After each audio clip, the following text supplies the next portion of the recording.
One last time, NASA's Ingenuity helicopter made its final historic flight, ending a run of more than 14 times its intended mission. Ingenuity has paved the way for future flight in our solar system. What NASA thinks happened to the so-called little helicopter that could, and its impact on Mars exploration. Never forget, this week NASA paid tribute to those who made the ultimate sacrifice in pursuit of space exploration. It's really core to NASA as a high-performing organization to approach these instances not only as moments of grief, but also to channel that grief into opportunities for growth. The enduring legacy of the Apollo 1, Challenger, and Columbia crews. And on deck, a sneak peek at our conversations with the next round of long-duration astronauts who will soon be heading to the International Space Station. Spaceflight now is on the road this week, so from the Johnson Space Center, this is news from the press site. And liftoff of Artemis 1. We rise together back to the moon and beyond.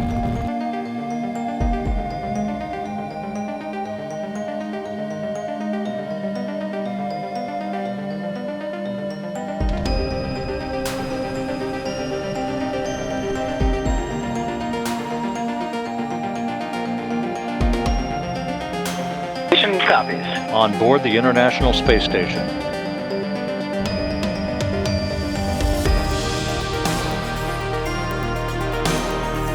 liftoff. Go Falcon, go Dragon, go Crew 7. This allows us to go faster and to have better technology.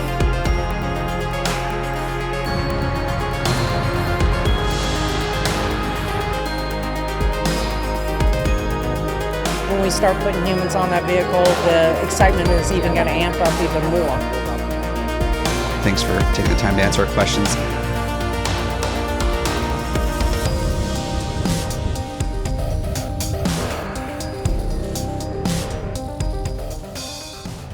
Hello everyone and welcome to this very special edition of News from the Press site on the road from the Johnson Space Center. I'm Will Robinson-Smith for Spaceflight Now. Thank you so much for taking part of your day to be with us to catch up on what was yet another busy week in space news. A little bit of a different format this time since we are on the road. We won't be joined by some guests. That format will be coming back in our live show very soon. But we still want to give you an update on all the stories that happened this week, as you saw at the top of the program, from the final flight of Ingenuity to the reason we're here at Johnson Space Center, the forthcoming Crew 8 and Soyuz MS-25 missions. We're going to break down all of that and give you some sneak peeks of our interviews one-on-one with the crew members themselves. Let's start with this.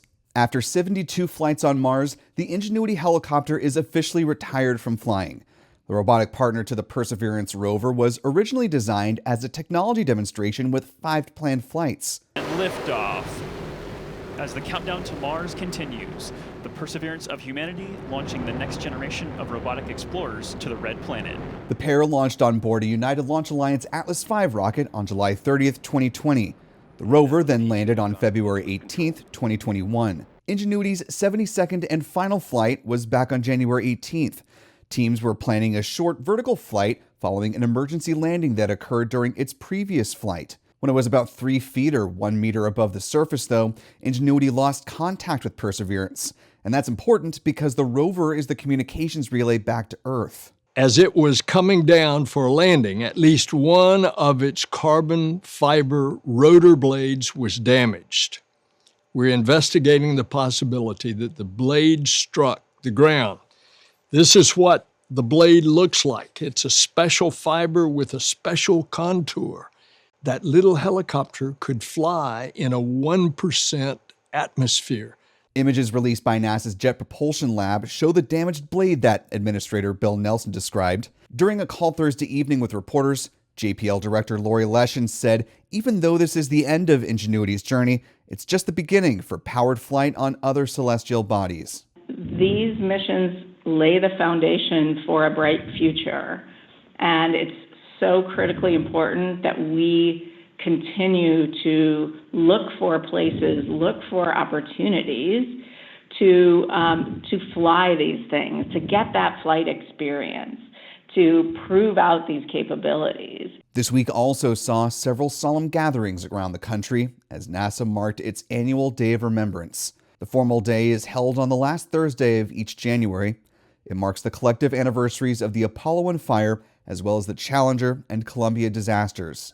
A number of mistakes and oversights led to the deaths of these 17 men and women. In Arlington Cemetery, Administrator Nelson led a wreath-laying ceremony. And at the Kennedy Space Center Visitor Complex, Kathy Scobie-Fulgham, Lowell Grissom, Cheryl Chaffee, and Karen Bassett Stevenson also placed a wreath for their loved ones. Earlier in the week, NASA held a town hall on safety where they could continue to pay their respects and discuss the importance of vigilance across the NASA workforce to protect all involved. For many of us, it's easier to focus on the big events, like flying people to the moon on Artemis 2.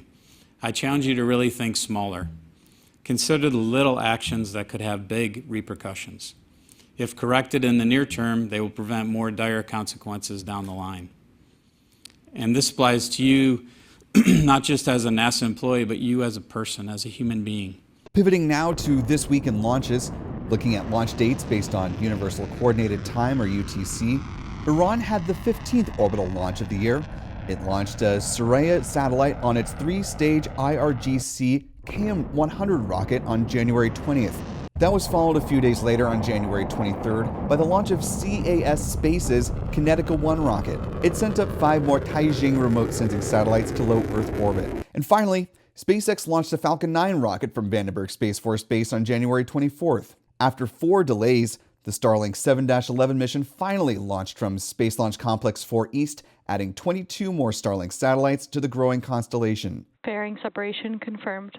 The first stage booster, B-1063, completed its 16th flight, landing on the drone ship Of Course I Still Love You. This was the 80th time a booster landed on this particular drone ship, and SpaceX's 266th booster landing to date. Stage 1 landing confirmed. Taking a look at the overall launch landscape around the world, the U.S. continues to lead with 8 launches this year, followed by China with 6. India, Japan, and Iran have each launched 1 orbital flight. In a forward-looking statement, Firefly Aerospace announced its reception of a new launch contract with the National Reconnaissance Office for its Streamlined Launch Indefinite Delivery Indefinite Quantity Contract, or SLIC. This creates a 10-year ordering period with a maximum value of $700 million. As the newest SLIC provider, Firefly's Alpha rocket can now compete for NRO launches from both Vandenberg Space Force Base as well as Cape Canaveral Space Force Station. A Firefly spokesperson says Cape-based launch operations are set to begin in 2025. Speaking of Firefly, the company also shared on Friday that its forthcoming Blue Ghost lunar lander has begun payload integration that's ahead of its first launch scheduled for later this year. Let's close out the show this week with our time at the Johnson Space Center. Leaders from NASA, SpaceX, and Roscosmos briefed the press on the upcoming crew and cargo missions to the International Space Station. NASA's Commercial Crew Program Manager Steve Stitch said the biggest variable for them right now is working around the schedule of Intuitive Machines' planned launch of its Nova-C lander to the moon. That mission is set to launch using a Falcon 9 rocket from Historic Launch Complex 39A at NASA's Kennedy Space Center. If Intuitive Machines launches on time, we would be more toward the very end of February, the 29th, or even March 1st, if they launch on their first opportunity, Intuitive Machines. If they slipped out of the window, I suspect we could go as early as maybe around the 22nd or so of March.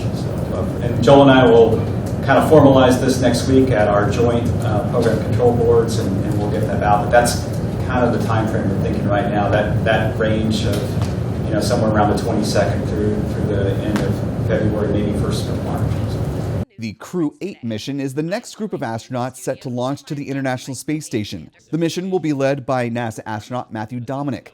He's making his first trip to space and is planning different ways to share the experience with those back here on Earth. There are things that I find interesting that are niche, and other people find things interesting, and finding unique ways to capture those. And I've been looking at some of the cameras we have and how to capture multi-angle views of some of the unique aspects of Space Station that people don't really know. Also on board the Crew 8 mission is Janette EPS. She was previously set to fly to the ISS in 2018 on a Soyuz spacecraft, but she was pulled from that mission. She was also selected for the first long-duration mission on board a Boeing Starliner spacecraft before NASA switched her to a SpaceX Dragon instead. I got to stay focused on what's important, and number one for me is trying to be a conscientious worker, and in training, being conscientious of the work that's in front of me, and making sure I'm not focusing on things that aren't important anymore.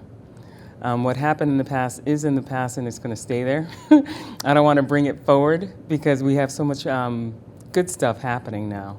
And we also spoke with NASA astronaut Tracy Dyson, who will be launching as a member of the Soyuz MS-25 crew on March 21st from the Baikonur Cosmodrome. For her third trip to space, she says she's keeping things simple. There's so much work to do on board the space station that I see myself more investing my time in making that place a little bit more habitable and efficient, and getting ahead on things that help us run efficiently on board. So I left my watercolors and sketch pad at home, and but I do plan to keep in touch with friends and family, and try to make photographs that I've brought in space with me memorable for them as well. And that'll do it for this special edition of News from the Press site on the road edition. Thank you so much for taking the time to watch. Of course, you can see much more of our coverage of both the Crew 8 and Soyuz MS-25 missions